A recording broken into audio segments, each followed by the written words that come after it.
Welcome to the ScaleHQ podcast, your weekly injection of tips and insights into the secrets of scaling.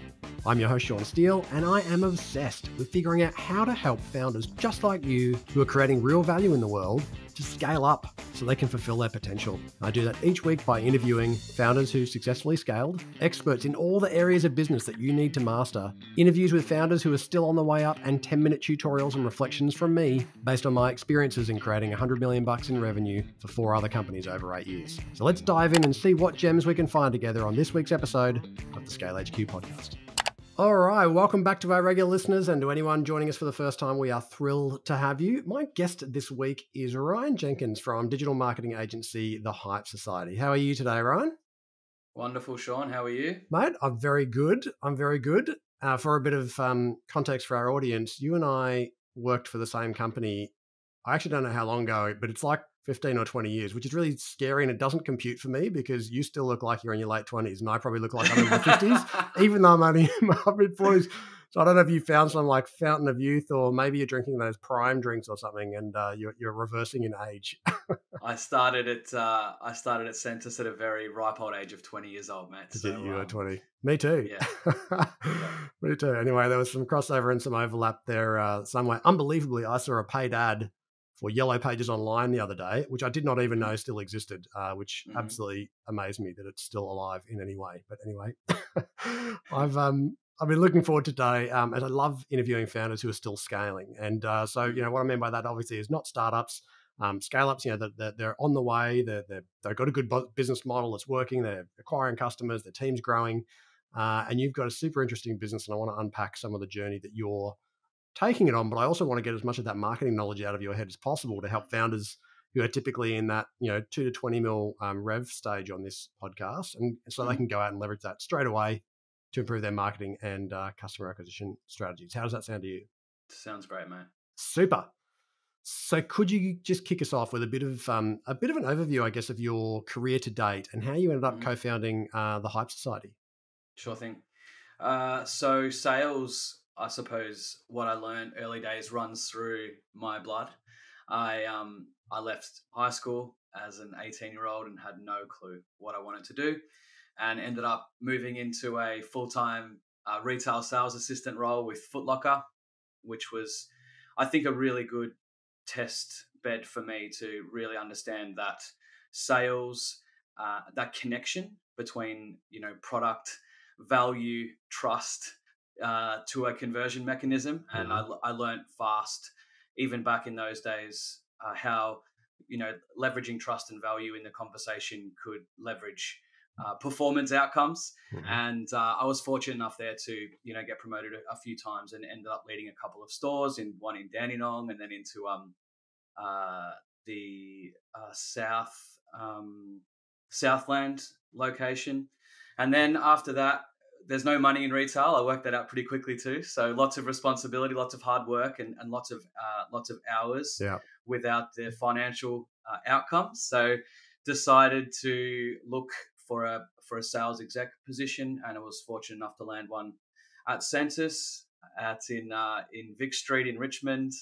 And I was again really fortunate there. Led multiple sort of sales teams and got promoted eventually after 7 or 8 years into a sales director role. And then I witnessed what I call the Titanic heading for a large iceberg, and just sailed right on sort of into it with Google and Facebook and some of the other online platforms in their infancy stage, but we were losing market share fast. So that traditional directory model of print and online just wasn't evolving fast enough, and moved into a sales director role, sales operations director role at a company called Easy Weddings, which was a two-sided directory platform connecting mostly brides with wedding suppliers. Had a great time there. We had really strong revenue growth. We launched it into the UK.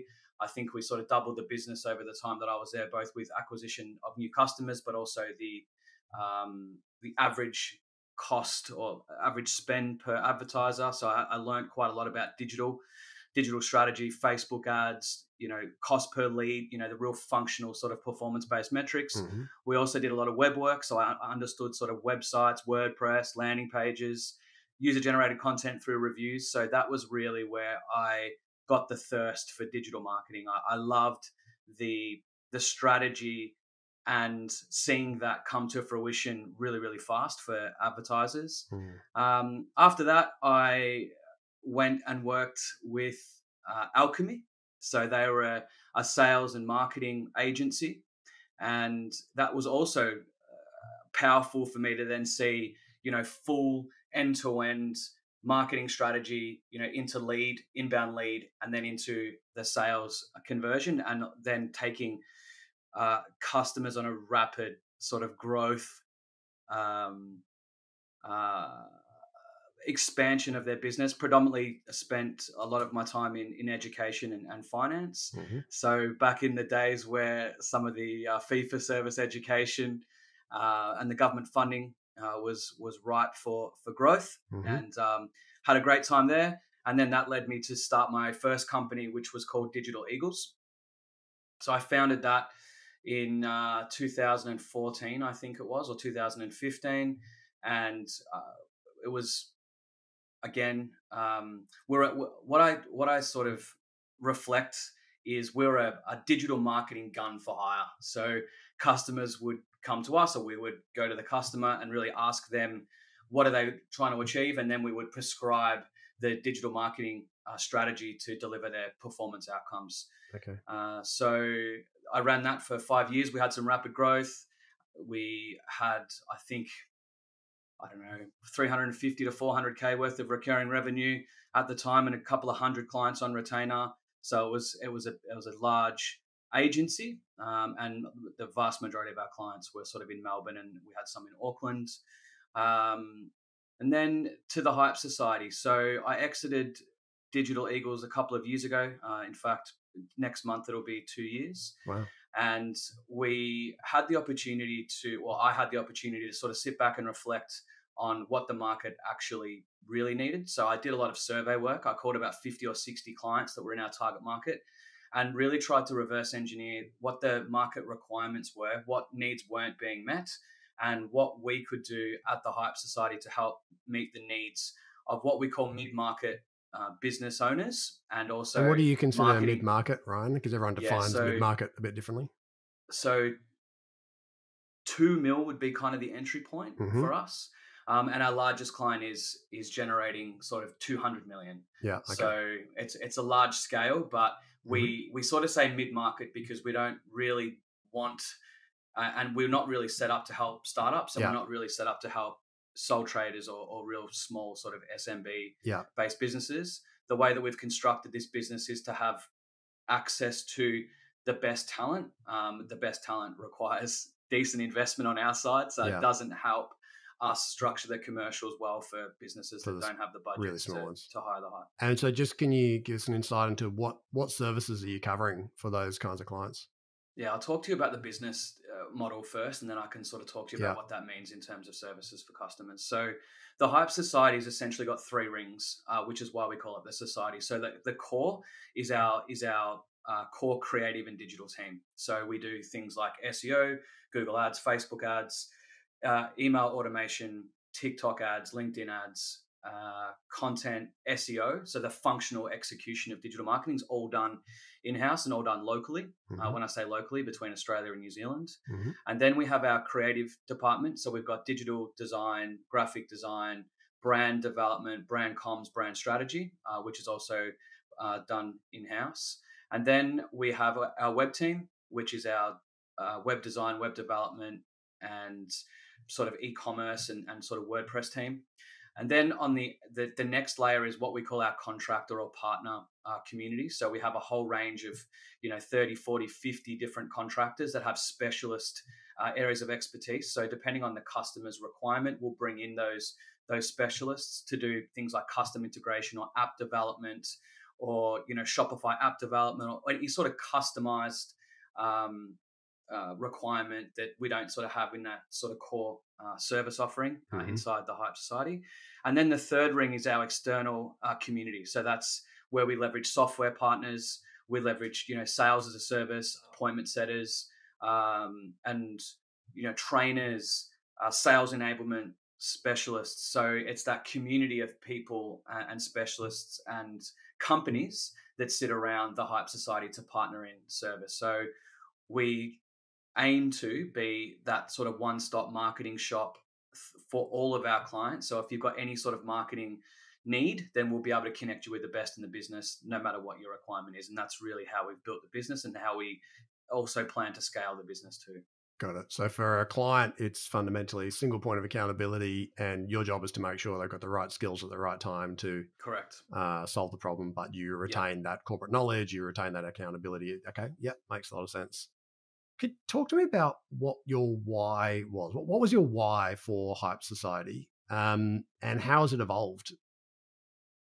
My why is to fundamentally help and support business owners and marketing specialists to have the confidence and trust that this can be done properly. There's a lot of marketing people, agencies that are out there that we're an unregulated industry. So we don't have any guidelines or any sort of regulatory bodies that are assessing or holding us to some sort of, professional code or standard.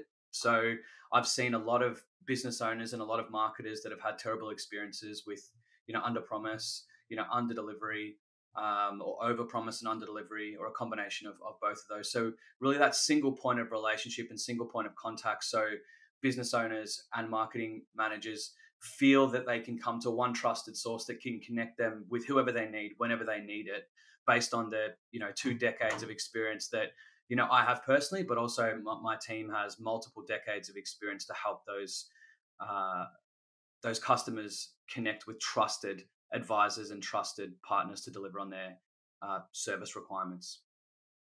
Given you given you had Digital Eagles, what did you take as learnings from that experience that then informed how you built this business? So much. Like, just what would be like, the top couple? The top couple would be to really fundamentally help your target customers, like my target customers, understand exactly what they think they need, but also what they actually need to be successful. So we have a really high focus on strategy, where I had very little focus on strategy. We would, if the customer wanted SEO, we'd give them SEO. If they wanted Facebook ads, we'd give them Facebook ads. That's that gun for hire analogy that I sort of was talking about before. We take the time now to say, I know you think you want that, but here's why it's really important to start here, and then we can move through to the thing that you say that you want and need, which is the outcome. But to get there, let's do the right work up front to make sure that the business and the marketing is actually able to get you what you need over the, predefined time period. Yeah. The second thing I learned was that investing in the right talent, like we're a labor hire company, essentially, you pay us to deliver a service.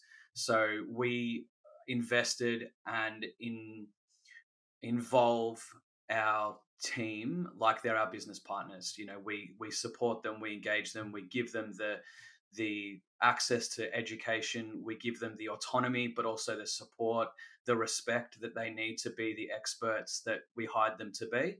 We invest a lot of time and a lot of money in our culture at the same time. We are very transparent about our core values, as a business, and we constantly help our customers and also our people know what it is to work and deliver the essence of those values to our customers and partners. I think they'd be the top things that I learned. Yeah. The other things would be around just the volume of information that needs to be transferred to the customer as well. Like we're a high touch business. We're almost whenever you need us, just, Slack us, email us, text us, and, we'll respond to that. And our job is to know when things are going wrong way before the customer knows that that's going not as planned as Yeah. well, because managing those expectations and getting the customers onto the same page as us and collaborating to achieve the outcome is critically important to long-term sustainable growth relationships. Yeah. Yeah. It's interesting when you think of, because some of those things sound very common sense, don't they? Like, to make sure if you want to have a long-term sustainable business, to actually work back from the objective of the customer, but also to manage their expectations. So when they say, "Hey, I want to get to this thing," and you're like, you do realize you've actually got a whole bunch of foundation work, and some people just out of desire to just get the revenue in a hurry and get it started without thinking, well, this is a part. If you're going to be in a partnership, at some point there's going to be some resentment if you've actually created the wrong expectations up front. And so you're Yeah, going overboard to stack the deck to make sure that everyone's kind of aligned on the same page, and maybe sometimes hearing things that they don't want to hear, but it's just the reality, and it's the brutal facts that you need to face together, which builds a lot of trust. totally. We also have a rule to help our customers pick the lowest hanging fruit in the shortest possible amount of time as well. Okay. And sometimes that's not necessarily, taking their money right now. It's giving them some actions to go away with and help them pick some short-term fruit that we can advise them that that's hanging. And Yeah. then once that's happened, then they're closer to the start line, Okay. with us too. Yeah. So can we talk marketing? Because there is no business in the 2 to 20 mil range that typically has, particularly in like 2 to 10, right? Like, they rarely have a senior marketing person. So a lot of them are using agencies or kind Mhm. of making it up as they go along with internal people who may or may not have that sort of skill set. And of course, you could never have any one person that's got all of the skill sets in marketing, because there's just so many verticals of expertise. Mhm. You guys, of course, in that range, what I imagine one of their biggest goals is to either build a systematic way of acquiring clients, or if they've got a systematic way of acquiring clients but it's too expensive, to materially find a way, to find a way to reduce that cost of acquisition so they can, reinvest that money into accelerating their acquisition plan. Could you give me an example and just walk me through something that you've done to either reduce their cost of acquisition or expand their volume of sales, or both, if that's happening together?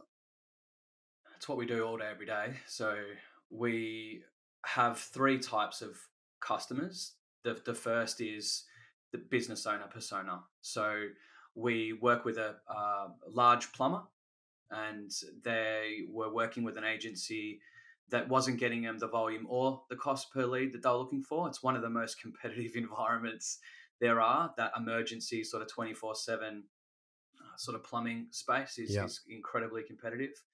What we did was helped the customer really understand where their highest margin products were, Hmm. and also where their highest ticket items were, and then really understood the pain points of someone looking for one of those particular products or services.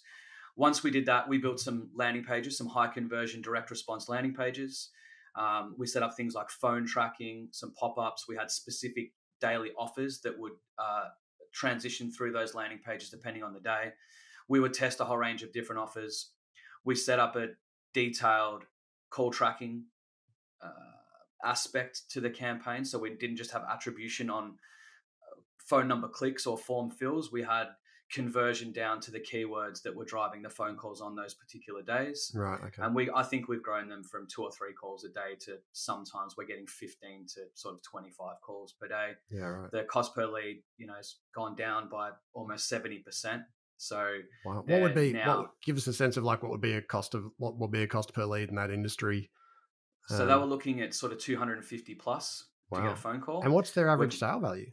Yeah, it depends. So, an emergency after hours call out is decent. It's lucrative. Hmm. It's the ones that come through that don't fit that criteria. So, if someone's got a blocked drain, for instance, then that's where you've got to make it a little bit Yeah. uh, more cost effective for Mm. those outcomes. So, we have different bid strategies at different times of day. So, we're prepared to pay higher for a click, after hours versus, during Okay. hours. Yeah. We look at, remarketing and retargeting those customers really aggressively over a 24-hour period, just in case they haven't Yeah. made that Decision conversion. yet. Hmm. Yeah. So And so, what are the overall cost of? Do clients tend to work with you most on a cost per lead, or do they tend to include their sales cost and you work on a cost of acquisition? either.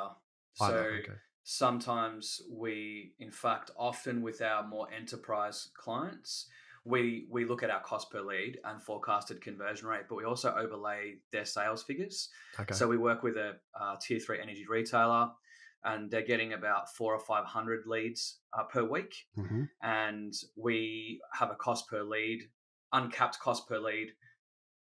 We have an uncapped budget as long as we're achieving their cost per lead. But every week we also overlay their sales numbers to make sure that we're within our cost per acquisition target for that week as well. Yeah. Okay. Now, what if I told you that with just 15 minutes of effort, you could find out the top 3 things that are going to hold your business back from scaling in a sustainable way so that you can fulfill its potential and you can enjoy it as much as you deserve to?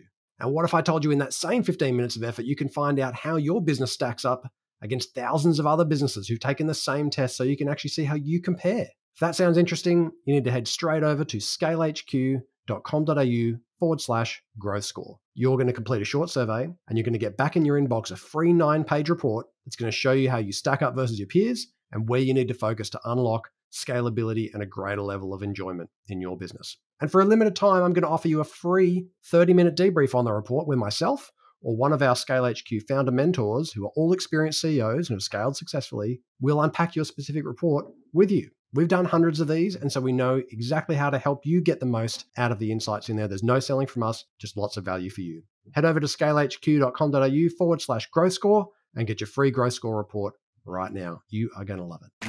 And so for those who haven't spent any time playing with cost per lead and cost of acquisition, the difference is if it takes you 100 leads and to get 10 sales and you got a 10% conversion rate, well, your cost of acquisition is going to be the cost of those 100 leads, usually plus the cost of the salespeople and their Correct. time, their salaries. And so you've got a fully loaded, how much did it cost me to get one customer? Well, it's the marketing cost. It's any marketing resources. It's the sales resources divided by the number of sales you got. Telephony, any other, So supporting people, sales admin. And a lot of people, I'm sure you've experienced it. A lot of people don't love to fall in love with a number. I guess especially if they have a role inside a company where they're trying to look good. They're not trying to manufacture the numbers, but they will conveniently leave out things like the sales headcount cost, or there's a whole bunch of costs that go in with this whole thing. Until you fully load that all in and then divide it by the number of sales, you don't truly understand how much it costs you to acquire a customer. And then you've got to ask, well, what's the gross profit I get on that customer? Because that dictates,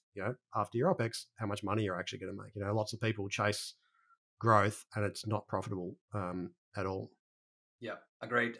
And to be honest, that's why I personally love working with e-com companies, because it kind of takes out that middleman. And it's the website traffic over the conversion rate versus average cart value.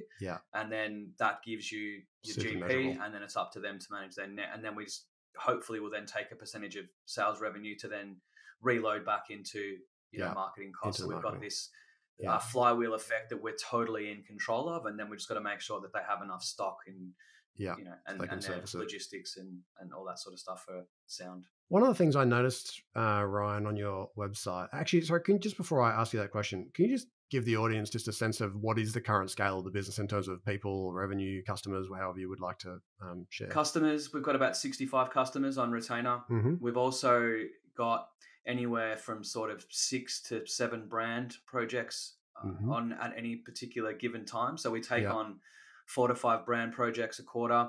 We do about 6 to 7 websites a month as well, like decent project websites. In terms of the team, 15 FTE, and then we have another 5 or 6 either permanent casual or permanent part-time staff. The turnover will be somewhere around 2.3 to 2.4 mil at the end of this financial year. Off our first year's earnings of 1.3 million last year. So decent growth. Not going to hit target, but decent growth year on year. Absolutely. For us. You're 2 years in, right? That's it. We'll be 2 years on 20th of June. Fantastic. No, look, that's a great growth trajectory, and you've learned a lot from your previous gigs to be able to apply into this one.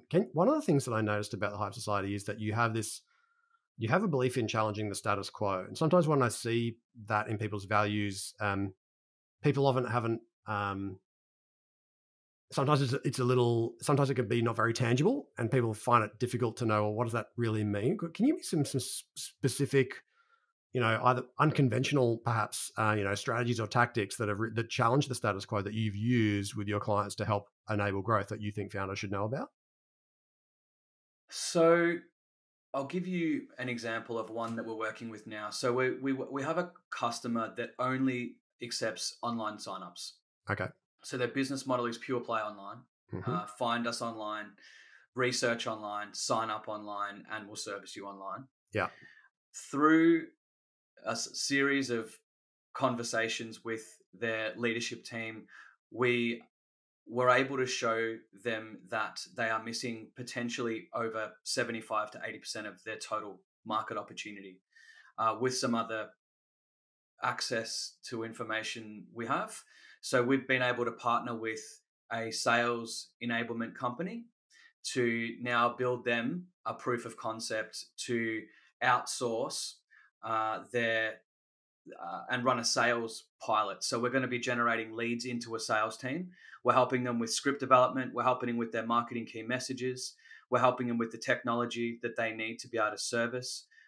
We help them with the technology that they need to be able to understand and fit into their compliance regulations. And we'll be providing external partnered support and reviewing the quality of those leads, but also the quality of the experience to make sure that they have a new part of their business that can really drive the exponential growth numbers that they're looking to grow through understanding where the blocks in the sales process are, and then not just identifying those blocks but taking the initiative to find partners and be involved in the process to help them almost create another new part of their entire business that will, I think, unlock huge growth A lot of opportunities for value. them.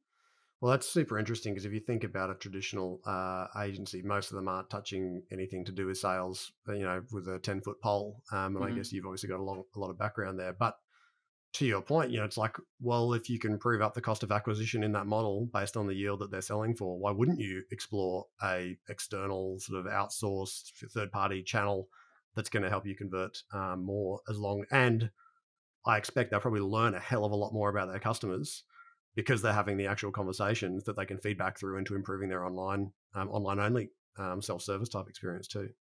And part of their core values that we understand is to be obsessed about their customer. So obsessing about your customer, having a really strong sales process to even drive future Yeah. or sort of further engagement to reinforce those values, we think will also really Mm. help Hmm. capture a lot of the market that they're missing.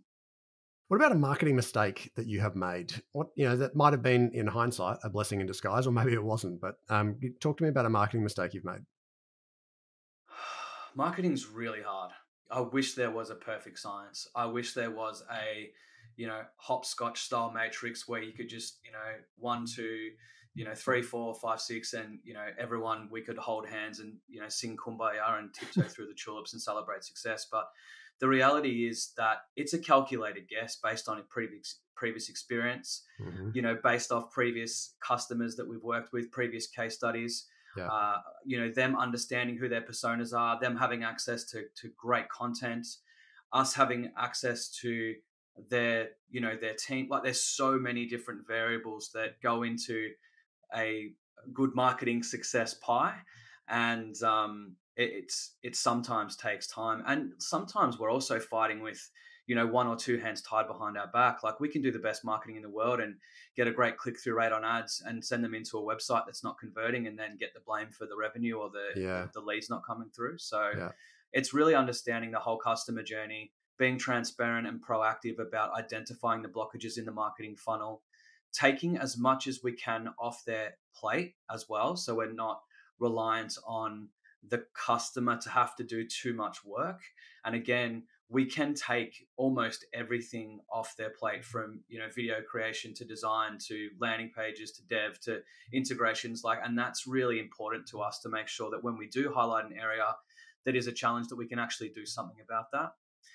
One of the challenges also, and one of the mistakes I've made sort of recently, is really not understanding competition in a marketplace. Okay. So, and also the power of brand and how much that can impact on What happened? Can conversion you give rate. us what happened in the competition example? Yeah, so a client came to us. They had a solid website. They had okay revenue, Mm-hmm. but I thought they were past the point of product market fit issues.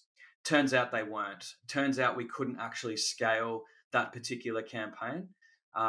We tried almost everything. You know, they were our most over-serviced customer for months on end.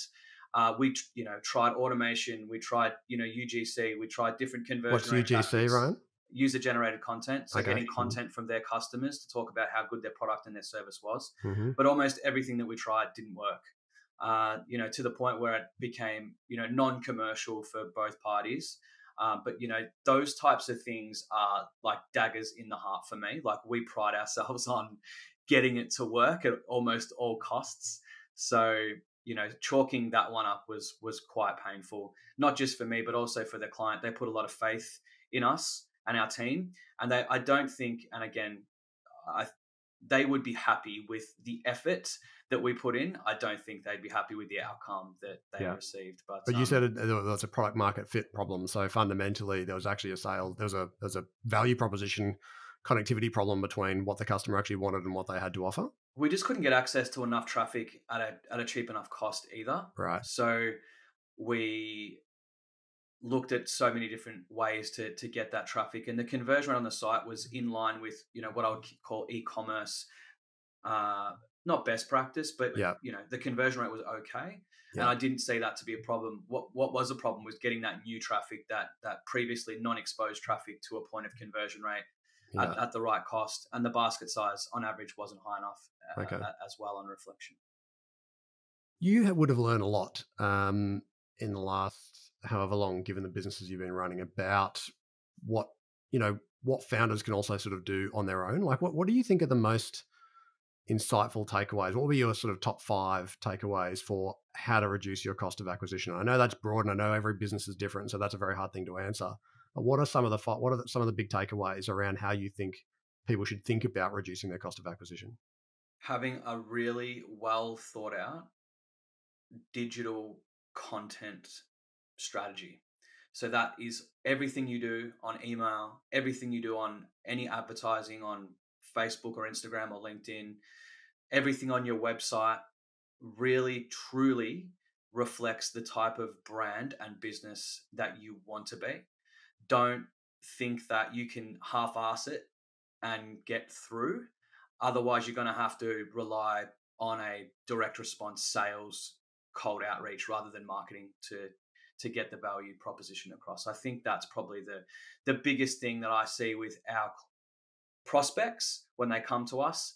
They've ticked the box, but they haven't done the work to really understand the journey that their customers go on by that first point of exposure through to the point of conversion, and what they would like that process to be, because that should be what you focus from a marketing perspective as much time as you possibly have on that journey. And then also understanding where your customers truly see your value. So whether it's through surveys, whether it's through, reading your reviews and what your customers say, it's picking out those little nuggets of gold that you can then use to recruit new customers from.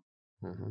And I imagine sometimes it's not what you think it is. Yeah, exactly. I was going to say, like, sometimes you think you're selling XYZ benefit, thinking that's the most valuable thing in this thing. And they're like, that's actually not what I like. That's great, but actually it's this that I get out of. And you're like, huh, that's interesting. Like, I'll give you an example.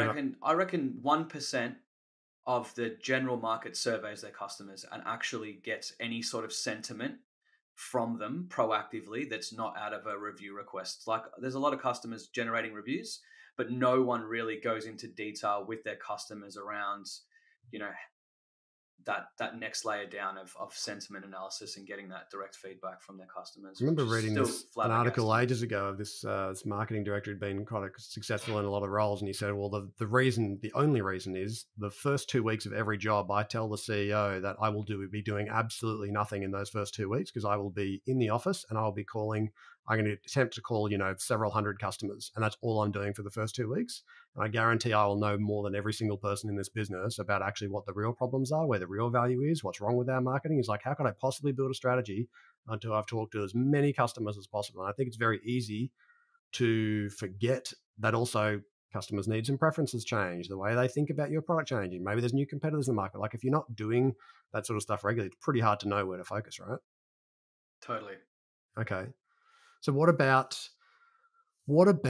tips would you give to founders who, let's just say they've done the work and they've got a good, they're converting well, they've got a good offer, it's compelling, people like it, but actually they just need to increase lead volume. What would be your sort of top 5 tips for increasing lead volume?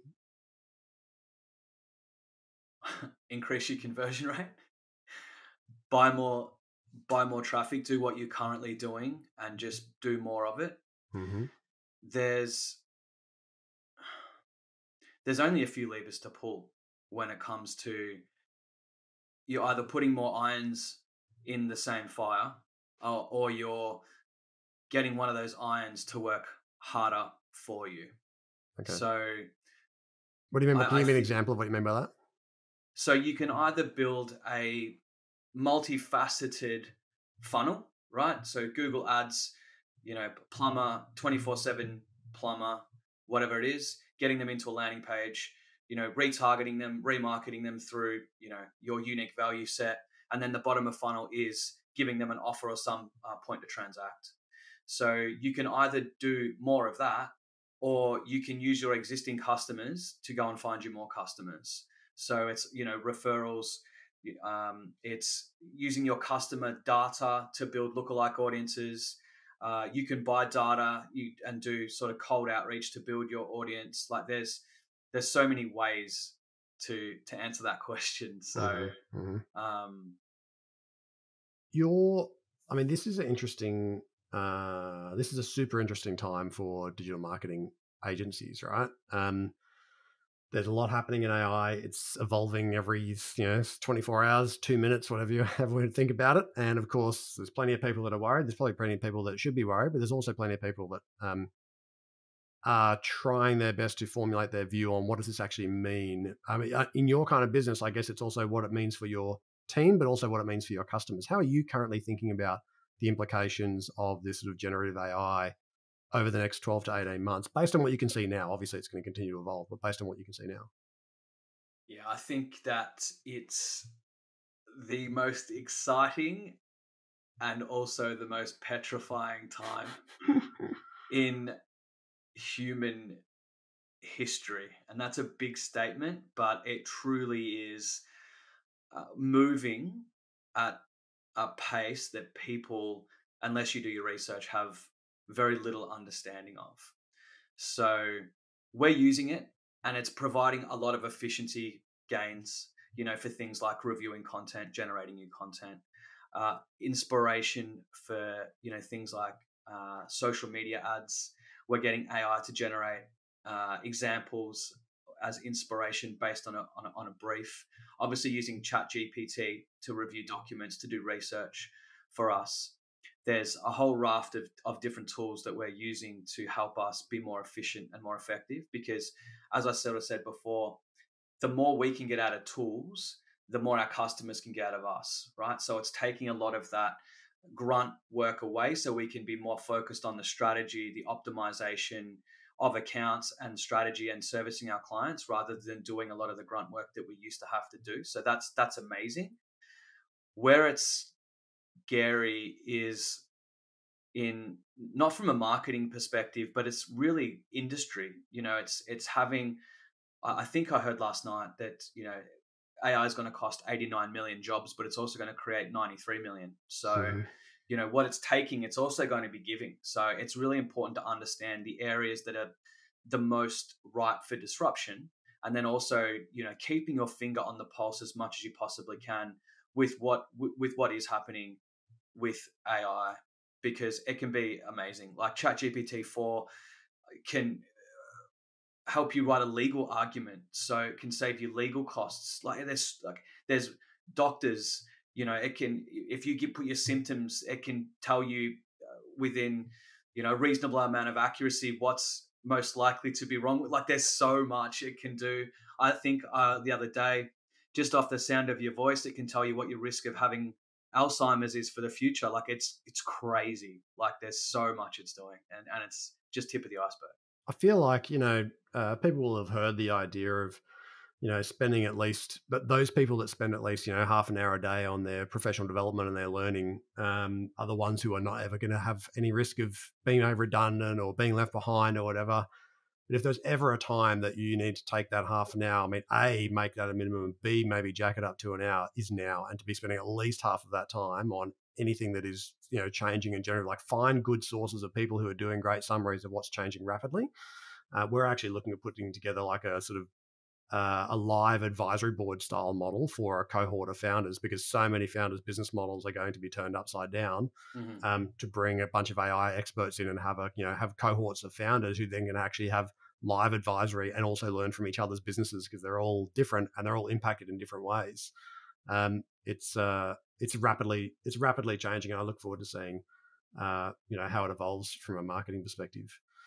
I guess just in terms of thinking about where you're heading next, and just a few reflections on your journey so far. And I really appreciate you sharing some of your wisdom there, Ryan. If you were going to restart, I mean, you've only restarted this, sort of, I guess, started this journey 2 years ago. But if you were now going to restart Hype Society from scratch today, even though you're only 2 years in, what would you do differently? I'd do exactly what I've advised my customers to do, which is be ruthless in your customer journey. So I would probably, and we're looking at doing it already now, is really having a good look at our website, is really having a good look at our communication practices with our existing customers. It's also prospects and making sure that we've got the right nurture streams to continue the communication from consideration to engagement to conversion. It's having a really strong content strategy for the Hype Society. From a business model perspective, I'm pretty happy with how we've developed our business model. I didn't expect the creative side of our business to be anywhere near the size it is, to be honest. So I would probably put a little bit more time into considering the commercials and how we structured that side of the business. Like we're even looking at things like, creating another P&L, for that side of the business potentially as well, because they are so different. Digital marketing is very different to brand and content and web. Like you've got project-based revenue versus recurring revenue. So Yeah. they're very different. Resourcing, we would probably have tweaked slightly, but again, I'm reasonably happy with how we've resourced the business. We would probably do more work up front, surveying our customers. Like we're only just sort of really doing more of that work now that so we were sprint hard, right? Year one was like run as fast as you possibly can and don't look behind you. Year two was about sustaining that growth and being aggressive, but building the systems and the processes. I think next year for us is really embedding those systems, embedding those processes, reflecting on the previous 2 years and making whatever tweaks we need to be more efficient and more effective at those things, doing more research around AI, like I think it really is. And as you say, half an hour to an hour a day is probably what I spend at the moment. I've got a gentleman, a colleague that I work with who did an hour a day, and he's about to start a brand new business, combining a whole range of different generative AI platforms to build this amazing tool. And he's only been doing it for 60 days. So he's done 60 hours worth of research, and he's now at the point where he can plug all these things together to do something that's never been done before. Yeah, wow. And, getting funding, like it's just, there's so much available, and it's so powerful. And that'll be a big part of what we focus on for the future as well. That's exciting. Well, speaking of the future, what do you hope Hype Society looks like then in 3 years' time? So 3 years, I think we're revenue-wise around that sort of 10 mil mark. We're in 3, if not 4 countries. So, we're about to launch properly in Auckland in the next month or two. We'll then be looking to go into another country after that. So I think within 3 years, we'll be in Australia, New Zealand, and 1, if not 2 more, depending on how that sort of global expansion goes. I've got a really unique operating model that I'm keen to road test. So I think that we'll have people all over the world, which is really exciting for me. And we'll have this global service engine that's bringing the best in market to our customers, no matter what country that they're in. So I think that's exciting for us to road test. We'll have a very, very sound CRM and customer management platform that we'll have integrated and embedded into the business, that will be giving us really sound information about our retainers, about our service model, about hours, about outcomes. Like, everything will be fully integrated, which it's not at the moment, which is painful for the crew. So looking to solve that problem. Yeah, that's probably the big picture. Plenty to do, and very exciting times ahead. Ryan, thank you so much for your wisdom and your insight. We really appreciate, and I would love to be able to stay in touch with you and follow along with the journey, and maybe bring you on back every 6 to 9 months or something, and hear how things are changing. Because I always love watching high growth businesses. Where, if people wanted to get in touch with you or to follow along with the HypeSociety journey, where would you send them to? Yep, thehypesociety.com.au is our website. Check that out. We're on socials. I'm predominantly most active on LinkedIn. My marketing team are pretty active across sort of LinkedIn, Instagram, Facebook. So yeah, most of those platforms you'll be able to find and connect with us. If you need any help or have any questions, you can email me or call me. My details will be easily accessible. Beautiful. Thank you very much, Ryan Jenkins. Folks, I hope you enjoyed today's show. Just so you know, when I'm not hosting this podcast, I run ScaleHQ, where we help 7-figure founders like Ryan, actually, scale their business up to fulfill its potential, step back and install management sometimes to help them create, space to focus on the things that they want to do outside the business, or prepare for, a payday through an exit. And we do that through founder mentoring, through advisory boards, and also through courses on scaling. And very soon, actually, founder mastermind groups, kind of like a peer advisory board model, which is pretty fun. So if you want to know any more about that, you can head straight over to scalehq.com.au to learn more, or connect with us through LinkedIn. Thank you very much, Ryan Jenkins from the HypeSociety. It's been great to see you again, mate. And really wish you all the best in the future. Thanks for your time today. Thanks, Sean. The team here at ScaleHQ hope you've enjoyed today's episode. Now, if you want to achieve scale, but you want to know what's going to hold you back, we can help. Head over to scalehq.com.au/growth score to get your free 9-page growth score report. That's going to help you understand where your top 3 barriers are to scale. And if you'd like, we'll even do a free debrief on the report for you with no obligations or expectations, just lots of value from some CEOs who've scaled to help you on your journey. That's scalehq.com.au/growth score. And find out what's holding you back from fulfilling the potential of your business today.